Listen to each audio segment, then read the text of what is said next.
Hey, what's up, guys? Welcome to Earwax. It's Colin, and today we're going to be doing a review of the brand new album by Gavin, Pantheon. So this is the latest full-length LP from Sacramento-based post-hardcore outfit Gavin. Probably one of the most polarizing bands in the post-hardcore scene. You know, they came onto the scene with a really strong start, at least in my opinion, with Whatever I Say Is Royal Ocean, and then their first full-length in Downtown Battle Mountain. And yeah, I have been a fan of theirs since the beginning. Now, they are one of those bands that you either really like or you just absolutely hate. I have not met many people that fall in the middle. Obviously, I fall in the former category. Again, I've been listening to them since the beginning. And yeah, they've had a lot of shakeups, lineup changes, drama over the years, if you will. Specifically, they're now on their fourth lead clean vocalist. And yeah, they're definitely someone that you either like can get into or you it just absolutely annoys the hell out of you. I don't think I've ever seen a band that has such like drastic extremes to one side or the other, where their fans absolutely love them, absolutely adore them, and then everyone else that's not a fan thinks they're the worst thing in existence. I generally don't really like to get into the discourse around bands, especially if there's like drama or other stuff going on. I always try and focus on the music for the most part. There's been a few reviews and videos that I've done where that kind of breaks that rule, and I do get into that a little bit. But notably with this band, it's kind of hard to avoid because this is the first album that they've done without their longest running vocalist of Tillian Pearson. He served as the main vocalist for 6 albums, right? 6 albums. Yeah, 6 albums. And there's I think that even the fandom within like the DGD fandom is pretty divided on Tillian. I think there's a good chunk of DGD fans that fell in love with the band because of Tillian, absolutely love him, was devastated when he left. And then there's, other long-standing fans that didn't necessarily need to have the Tillian era continue. I definitely put myself in that category. Because while I did like Tillian, drama around what happened with him towards the end and like why he left, like I'll kind of get into like a little bit of that later, but I think it was good overall for the band to move on from him. But there's still a couple of albums of his that I do genuinely really enjoy, specifically like the big ones, in my opinion, the big two of Mothership and Artificial Selection. Even like Afterburner, there's some stuff on there that I do like. Definitely some stuff on like his first 2 albums that I enjoy as well. Jackpot Juicer fell pretty flat for me. There's a couple tracks on there I did genuinely enjoy. It felt like a good sort of like end to the Tillian era. But yeah, I was excited to see what was going to come next. And when he initially left the band, which felt kind of like a fake out, there was a lot of speculation about what was going to happen. People were saying bring back Kurt Travis. Some people were saying bring back Johnny Craig, which even though he's doing better now, I think was a long shot. Just there's too much toxicity that he kind of left in his wake, despite the fact that I love him as a vocalist, like I always have. That's why I like early DGD, and then like those first few Emerosa albums are some of my favorites of all time. But yeah, a lot of people were uncertain about like what direction they were going to go in as far as a vocalist. And the first time that Tillian left, I was like, I'm actually pretty excited if Andrew's going to take over vocals. So Andrew Wells, who had been doing guitar for them and backup vocals for a little while, has his own band in the kind of swancore scene in Edola. And I do like Edola a lot. I didn't love Mend. I have a review of that, but the 2 albums before that, The Architect and Eviscerate, I thought were fantastic. So yeah, I liked what I heard from Andrew on Dance Gavin Dance, and I was excited to see what they would do with him. And then I saw them on tour with just Andrew, and they played mostly like early era stuff, and I think that fit his vocal range really well. And then they brought Tillian back, which again I think was a mistake because clearly they were not on the same page, and they it wasn't great for their image and a lot of other stuff going on.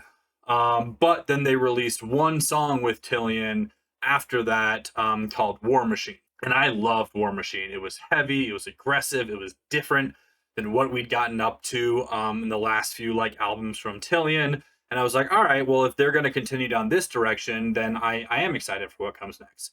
Of course, then Tillian formally left the band permanently this time, and they released a couple standalone singles, which were the first singles with Andrew Wells vocals, and that was Speed Demon and Straight to the Heart.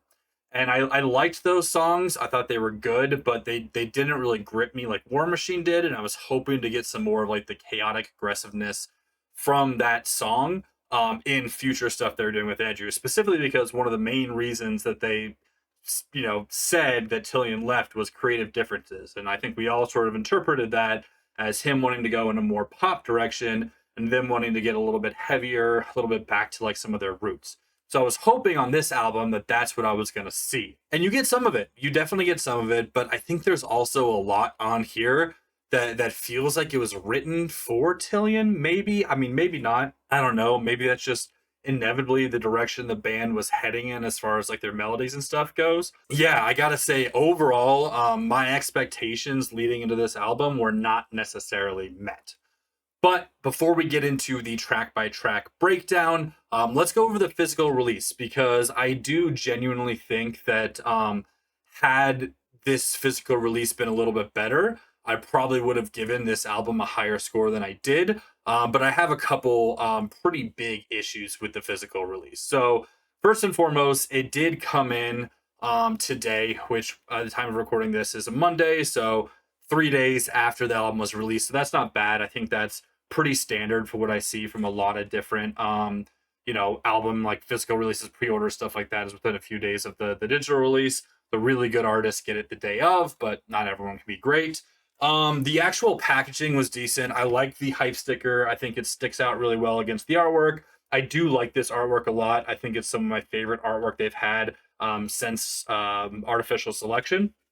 And then as far as the actual jacket goes, so it's decent quality. It's a gatefold. I like the inside. Again, I like kind of going back to this really fantastical like sort of artwork and setting that they did on a lot of their earlier stuff. The back pretty just kind of like standard, with a little bit of like an ancient Greek Roman kind of vibe to the text and the font, which kind of leads into the theme of Pantheon. So yeah, as far as the sleeve itself goes, it's fine. If you've watched enough of my reviews, you know I'm a sucker for some kind of insert, and there's nothing. Not even like a digital download, not a lyric sheet, not a poster, just absolutely nothing. So that loses some points for me right there. Again, just not having even like a digital download card, which I don't use, but still it's just like a nice little extra thing, is a little disappointing. And then as far as the records themselves go, so I do like the pressing I got. So it's the Cobalt Orange Crush with white and cobalt splatter. I do think it actually looks pretty good. So let's see. This is side D, so we'll get this one out first. Yeah, I do think it's a pretty record. I think they did really well. There's the cobalt and blue, and then like the orange crush. I like the labels. I think the labels kind of stand out pretty well. This one does kind of blend in a little bit, but it's not too bad. You've got your standard sort of like art inner sleeves with lyrics on it and the track list. You've got like the thank yous and some credits down here at the bottom of the D side. You've got this one I think is better than the A side, like specifically this one. I like this one a lot. But yeah, so I mean it's a good looking record. My main issue, and it's a big issue, is the sound quality. And I don't know if this is the same for other pressings. Hopefully it's not. I really hope that other people that bought this album, even maybe the same pressing, got better quality ones than I did. But yeah, it's super low. The mix, and this could just be, I mean, I listened to this album a couple times on Spotify as well. And it's not just unique to the pressing, but it's really noticeable in the vinyl pressing. The mix on this album is just awful. There's parts where like you can't even hear the bass. Some of the layers of the guitar work, it's really lost. The vocals are always like kind of the forefront. The drums do shine through, which I appreciate, because I think Matt Mingus's drumming is some of the best parts of this album. But yeah, overall the mix is god awful. And then I'll talk about it a little bit on the track list. But on the my C and D side, so like the second LP, on both the opening of the D and the C, really really loud pops, like just aggressively loud. Thankfully, they don't last too long into the song, but it's just to have that right off the bat on both sides is really disappointing. So, overall, like the sound quality, not great. The mix, not great. The pops, that all takes away from it. And if I was doing just the album review, this probably would have ended up with a higher score. But a lot of the factors of the physical release are disappointing enough that it brings the score down a little bit. So, with the physical release out of the way, let's talk about the music itself.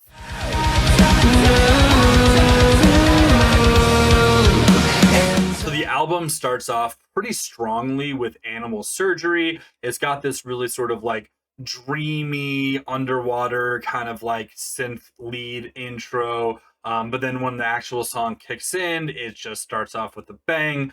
John's vocals here, the screams here are really, really nice. And then it kind of eases into some dueling vocals between him and Andrew. The drums here right out of the gate are fantastic. And again, kind of a good indication of like what one of the strongest points on the album is in the drumming. The guitar work is pretty standard Will Swan, stylings of irregular time signatures, sweeping licks. Like it's very very traditional Swan core guitar. Which again, if you got a whole style named after you, and you're the reason that style kind of exists, you better continue to do it well, which he does. It's a catchy song, does lean a little bit like too pop for my taste in a couple parts, but that's kind of what DGD has been in the last 6 or 7 albums, and you've kind of just had to get used to it by this point. There's these like ooh ah oohs in the bridge that again it's very like pop forward, but it works, and I do still genuinely enjoy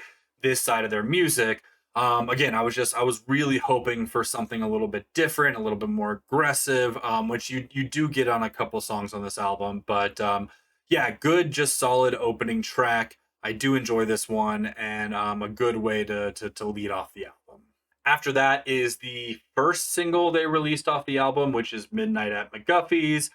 This is another very like pop forward track, layered on top of their classic post hardcore sort of stylings. It's an interesting song to be the lead single. It honestly feels like it could have been on Jackpot Juicer. It's very like groovy, very R&B at parts. The screams we get from John are fairly standard in what we've heard in the last few albums. It's not a bad song, but like nothing about it really stands out to me, especially for being like the lead single. It's one of I think 2 songs that they played live when I saw them back in June off this album, and it was one of the more forgettable parts of the concert.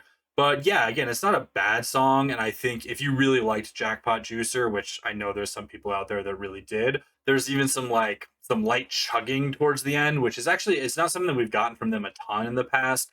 We do get it a few more times on this album, but like it's really trying to kind of lean into some more edge, and I do think it falls a little flat.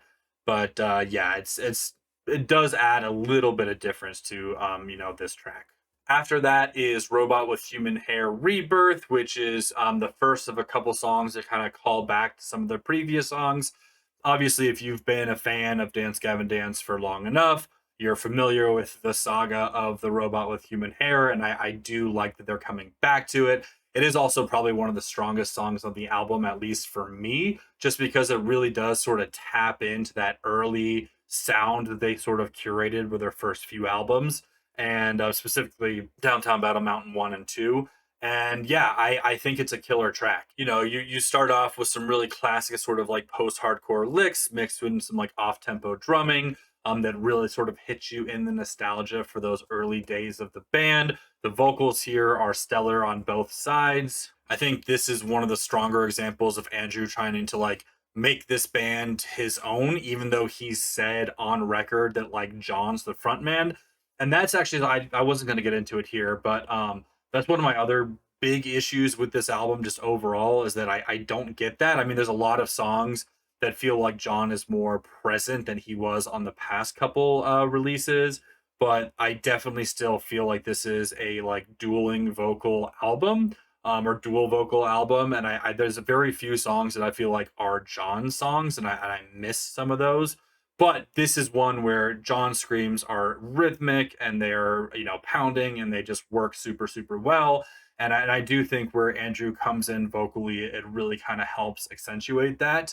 The guitars here, while not being super, super unique, definitely stand out amongst a lot of the other songs on the album. And yeah, it's just a fun, groovy track. It feels like old school DGD while still feeling new, and I definitely appreciate that a lot. There's some amazing blast beats kind of scattered throughout the course as well from Matt. Again, I think the drums really shine through. I wish we got a little bit more of the bass in the mix here, but when it does come through, it counters the drums really, really well. And then towards the end, there's kind of like a slower melodic bridge that is backed up by some fairly aggressive percussion and very like atmospheric guitar work, which is just a really, really cool blend of sounds. And yeah, this was the first song on the album that I was like actually really getting into. But then we get into the Conqueror Worm. And the Conqueror Worm is probably the second worst song on the album. It starts off with this god awful like emo rap that just is so jarring against like the rest of the instrumentation of this song, which is some of the most bland and linear you get on the entire album. Then like the actual like singing comes in, and it's probably some of just the worst vocal delivery and performances from everybody involved. Like I think John's yelling scream here is not very good. There's some really high pitched singing here that's just awful. It sounds like a really bad Tillian impersonation. And again, by the end of Tillian's time with Dance Gavin Dance, I was really getting kind of irritated with some of his vocal stuff. And I feel like this just brings out the worst parts of like that aspect of their music. The bridge here is just really uninspired and like just kind of boring. There's parts that feel like a bad Coheed and Cambria cover, but like something off some of their newer albums. And yeah, the emo raps don't stop, unfortunately. And just every time I hear it, it's like nails on a chalkboard to me. If you like that like style, like you may not hate this song as much as I do. But yeah, I one of my biggest regrets of owning this vinyl outside of like the poor quality is that if I am gonna put this on again, I'm gonna have to listen to this fucking song again. But then we get into Trapdoor, which is stronger comeback outside of Worm. And yeah, you've got some great like kind of emo coded guitar work here. John's screams are back to form right off the bat. Really, really well done track. The drums here just sound like a better version than what we got on the previous song. And the Weeb and Me loves the sort of like Japanese like sample backing track that's sort of in the middle. I don't know where they got it from or if it was like recorded for this, but I think it's fun and it adds a lot to the song. There are moments where I think, you can tell that Andrew is maybe struggling a little bit to separate himself stylistically from his work with Idola. I think that was probably like my biggest takeaway from him on this is that there's parts where he's like really trying to nail the Dance Gavin Dance sound and sound either too much like Tillian or too much like Johnny. And then there's parts where he's coming off more of himself and sounds a little bit more like Kurt, or just sounds like something off of an Idola album. And I think he struggled to really find his own voice within this band on this album. But I think this song he does get fairly close in a few certain parts. The drums here are again really, really well done. Like I said, they're better versions of the one previously. There are some generally like heavy parts too, especially towards the end. And yeah, overall it is a pretty good song. After that is Strawberry's Daughter, which is another like callback to a series of songs that are kind of scattered throughout their career. And yeah, I like this one a lot too. Again, it feels very classic DGD for me. There's some like heavier screams on this, which I think in this song is just John, but I know on a couple other songs, you get screams from John, Andrew, and Will. But yeah, it's the heavier parts of this song I think work really, really well. But it's groovy, it's like funky in some parts, and a pretty catchy track overall, standing out against the rest of the album. There's nothing like super game changing here from an instrumentation point. Again, you get a lot of just kind of the same sounds you've gotten up to this point, but they are done in a way that does make this song feel slightly more unique than some of the tracks we've gotten previously.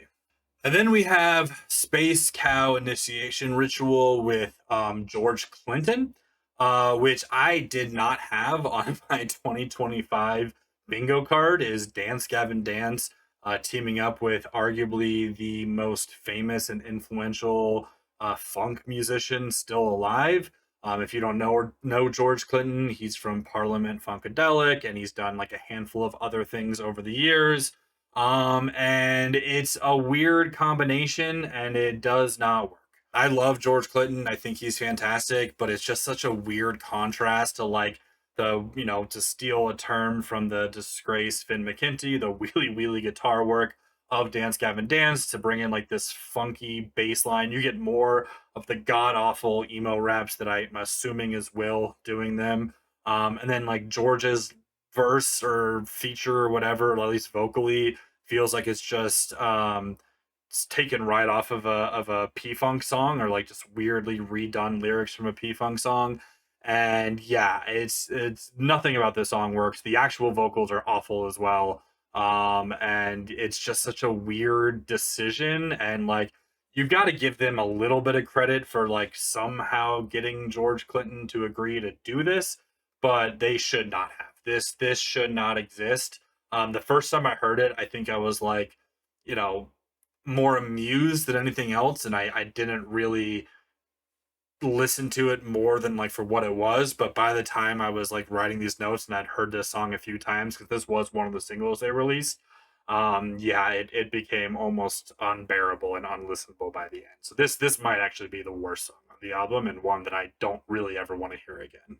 After that, though, we get All the Way Down. And this was the second single they released, I think. And the only single that I really, really enjoyed, at least of like the three that I listened to prior to the release of the full album. This is a good song. It's very catchy. It still leans a little bit heavier, like on the pop sound than I would have liked, at least as far as like the clean choruses go. But it's catchy. It's fun. The heavier parts, the drums, the guitar work really well. Again, you're not getting anything outside of the mold of like your standard Dance Gavin Dance song, but it's done very well here. John's screams are done very well here, and I do genuinely really enjoy this one. The guitar switching back and forth between like the slower melancholic parts, the like heavier chugging or like as close they get to it, and the more like sweeping atmospheric parts, I think is a nice contrast, and that does work super well. There's a point where John's vocals, his screams are pretty much devolved into like rhythmic gibberish, which I think is one of the best things that he does. I remember there being an interview where Johnny Craig talked about how John approaches his screams, and like how lyrical contents are less important to him than like the rhythm, and he treats his screams almost like part of the rhythm section, and I think that really shines through on this song. But yeah, unfortunately, like I said, this song has like at least on the LP, is the start of side C, and just really loud, aggressive pop right at the beginning, which almost ruins the experience. Like, luckily, it doesn't last too long into the song, but it lasts long enough for just you to cringe for those first few seconds, and that's no one wants that. After that is A Shoulder to Cry On, which is a fantastic song. So it starts off really aggressive, really heavy. I wish that they had kept that up throughout the entire track, but it does sort of like settle into a nice sort of like emo pop rock track. There are moments in the vocal melody, specifically like the clean, where you get like a little bit of Panic at the Disco meets like some Chuck era, like Sum 41 a little bit. At least that's what I got from it. Some of the guitar work reminds me again of like some early Coheed stuff, but in a better way this time. And yeah, definitely overall has a very like mid 2000s pop punk like emo feel to it, and I think it works super well throughout the majority of the track. But yeah, it's a pretty decent song, leading into a fairly stronger second half of the album. Then we get into the one, I think, sort of like weak point on this part of the album, which is the peak of Superstition. Yeah, the intro on this one, not my favorite. It's kind of a slow burn. The intro is just really poppy and weird. There are some parts of like John's vocals that I do think work really well. There are some elements to some later parts of the song that I also think work pretty well. But overall, This song is pretty boring. It's pretty forgettable. It's very pop coded, but not in a good way. Instrumentally, there's really, again, nothing that we haven't already heard up until this point on the album. The chorus where he's talking about like in the dead of night, like it just sounds again like a bad Tillian cover. And I don't know if you can do a good Tillian cover at this point. Yeah, it's just, again, there's nothing about this song that really sticks out to me. I think it's not as bad as a couple of the other songs on this album, that's for sure. Like I wouldn't mind listening to this one at this point in the album, but it's certainly not my favorite. But then we get into the last three songs on the album, and thankfully, all three of these songs are pretty solid. I do think it's a strong finish to an otherwise, up until this point, very like roller coaster and quality of an album. It starts off with The Stickler, which is honestly one of my favorite songs on the album. I think Andrew's vocals here are incredible, very fast, kind of more aggressive instrumentation. The blast beats from the drums here are really well done. Some of the guitar work is really, really good as well. There's some really, really good mixed vocals here and like multi-layered screams that I just am missing on a lot of songs on this album. There's the sort of drum lead into the outro into some of the more like intricate guitar work on the entire album, I think is a great way to finish this track off. And yeah, my complaint though is that this is the start of side D, and once again, very loud, very aggressive pops to the first probably like 15-20 seconds of the song, which just almost ruined the vinyl experience for me. Like I'm gonna keep this record, just because I have almost the complete Gavin Dance discography at this point, and I may as well leave it in my collection. But I may try and replace this with a better sounding version at some point if I can get a guarantee that there's a better sounding version out there. But yeah, it unfortunately makes one of my favorite songs maybe a top three. Really hard to listen to at the beginning of this side of the record. After that is Yikes, which is another great song. It's got kind of like a slow and dreamy intro, but then does pick up. Again, the guitar work, the drums work here are pretty standard, but it does separate itself out, just as far as like the melody goes and some of the arrangements. More layered screams here, which I think work really well. Probably some of Andrew's best vocals on the album. Even when he's doing his best like Johnny Craig impression, it does still sound like him, which I appreciate. And yeah, definitely, by this point, I'm grateful that I have some more positives to kind of pull out. And then we end with Descend to Chaos. And with a name like that, I was hoping for a bit more of a chaotic song. Like I wanted some like, noise metal, some experimental, maybe some like mathcore shit thrown in.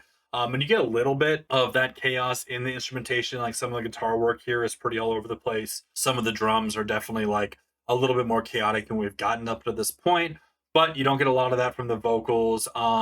It's more kind of standard fare. It's still done well. I think it's still a very good song, and it's a good way to end the album. I don't know if it's like a perfect ending song, but it definitely feels like they've sort of taken the themes and sounds and stuff that they've touched at different points on this album and kind of wrapped it up and tied it off with a nice bow. Thankfully, there's no emo raps, otherwise this whole thing would have been ruined. But yeah, it's a good closing song, one that I genuinely enjoy listening to. The instrumentation towards the end specifically gets really, really, really interesting and definitely like finishes the album off on a high note. So yeah, overall, I was pretty let down just like across the board with this album because it didn't give me what I wanted. And that's okay. Like, obviously I'm not the one making the music. I'm just a fan who is experiencing what one of my long-standing favorite post-hardcore bands is putting out.